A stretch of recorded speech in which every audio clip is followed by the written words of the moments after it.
What's going on, everyone? JT, certified high performance coach, transformational mindset coach, host of the Do Hard Things podcast. Hey, it's Wednesday night. Every Wednesday night, we have a team call for The Forge. The Forge is a mastermind group, a community of people that want to better themselves. We talk about topics on a deeper level that no one is talking about. We're finishing up the book called Boundaries. We did a 3-part series, and tonight we talked about boundaries with self. Boundaries with self, maintaining self-control. Common struggles. I'm going to give you 7 common struggles that people have. Food.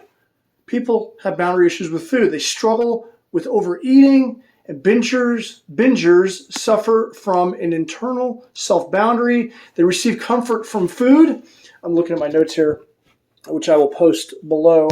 So pardon me if I look over here. Yeah, and it's a double-edged sword because it's like you eat food to gain comfort, and then you start to noticeably get bigger, and then you start cutting off your relationships. You become less attractive. You gain weight. You start to hate yourself, but you gain comfort from the food. So it's like a never-ending cycle where you're just eating more food and you're withdrawing yourself, and it's a boundary issue with self, the inability to control food. The next one is money. Out of control spending habits is a boundary issue. Having control of our finances and being a good steward is incumbent upon all of us. But when you have a boundary issue with money, impulse spending, careless budgeting, living beyond one's means, credit problems, chronic borrowing, ineffectual and new existent savings plan, working overtime at multiple jobs, and repeatedly bailing other people out that are having financial issues. And one of my favorite proverbs is is the rich rule over the poor and the borrower slave to the lender. When you owe money, it's not a good feeling. It's a lot of stress in your life when you're in that position. Time is the next one. Time. Many people's use of time is out of control. I'm sure you know someone who's chronically late, unable to manage their time.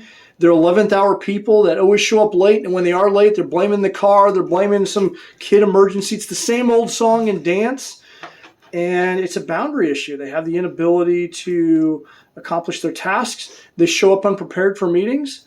They're late to lunch appointments and other obligations. They can't meet project deadlines, and they struggle to pay their bills on time. And when you're out of control with your time, you don't even realize what kind of an inconvenience it is to other people. To me, it's one of the most disrespectful things is to be late or to not be prompt, because time is incredibly precious. And some of the problems stem from people that struggle with time. They look at a project or they look at something that needs to get done, and they can't properly assess the amount of time it's going to take. They have grandiose expectations of how much time it's going to take to complete the project. They can't say no. They have over responsibility for feelings to others. And what this means is if you're at a party or at an obligation to someone else, you don't want to leave that party because you may hurt the host's feelings, so you're late to the next event. That's over responsibility to the feelings of others. Lack of realistic expectations. So they live so much in the present that they fail to identify that, hey, they got to drive to the next location, how long that's going to take. Maybe they got to dress differently. Maybe they need to park their car. All of those things they fail to take into account. And rationalization. They minimize the distress and inconvenience to others by saying that, hey, they're my friends, they'll understand. Not taking into account how much inconvenience it is to other people. The next one is task completion, which is the first cousin to the time boundary, is finishing well, finishing on time, on target. And a lot of people are good starters, but they're not good finishers. And oftentimes, some of the root causes of this is a resistance to structure. So resisting sticking to a plan. They think that someone's plan is a put down or it cramps their style because they want freedom, right? Fear of success. Some people fear success. They feel how it could change the dynamic of their relationships. It could cause envy and criticism, so they don't want to finish well on purpose. They lack follow-through. They don't like the grind of honoring the struggle of doing the daily task. They don't like the nuts and bolts. They like coming up with a good idea, but they don't like to execute. Distractibility. Poor finishers are easily distracted. They're distracted by social media. They're distracted by Netflix. They're distracted in conversation. They can't stay focused. Inability to delay gratification. They want to eat the dessert before the main course. Those are the type of people. And task completion, the inability to say no under pressure. People can't say no to other people, so they get wrapped up in other people's obligations. Those with task completion problems are like 2-year-olds in their favorite toy area. They pick up the hammer and they're hammering, then they pick up the car, vroom, vroom, then they pick up the book. You ever see a 2-year-old play in the play area? Round around circles. That's what a task completion person is like. All right, next boundary issue is words. People that talk a lot, they go on tangents, they change the subject, they can't stay on task, they can't seem to get to the point. And sometimes people use their words to control conversations. They hide from intimacy by talking nonstop. They dominate the conversation to control others. They gossip, they make sarcastic remarks, they threaten people directly and indirectly. They try to gain approval through flattery. They brown nose. They give silent treatment. Sometimes they stop talking in a way to punish other people. They massage the truth, embellish the truth to make people look better. They seduce or manipulate people. Oftentimes people that have a boundary issue with words they don't even know that they have an issue with the words. They're not aware of that boundary issue.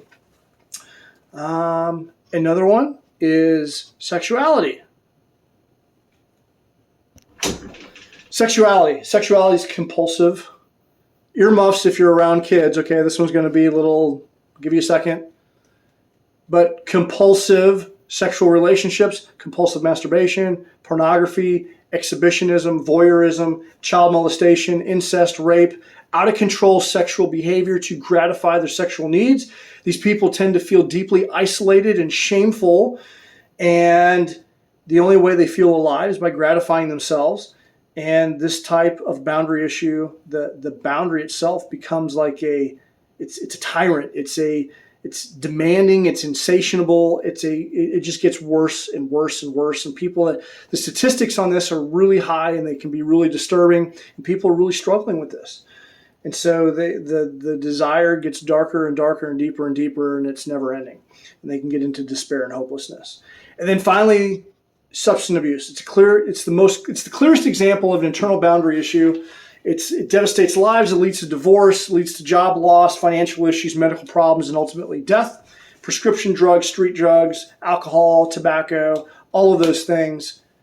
Need I say more?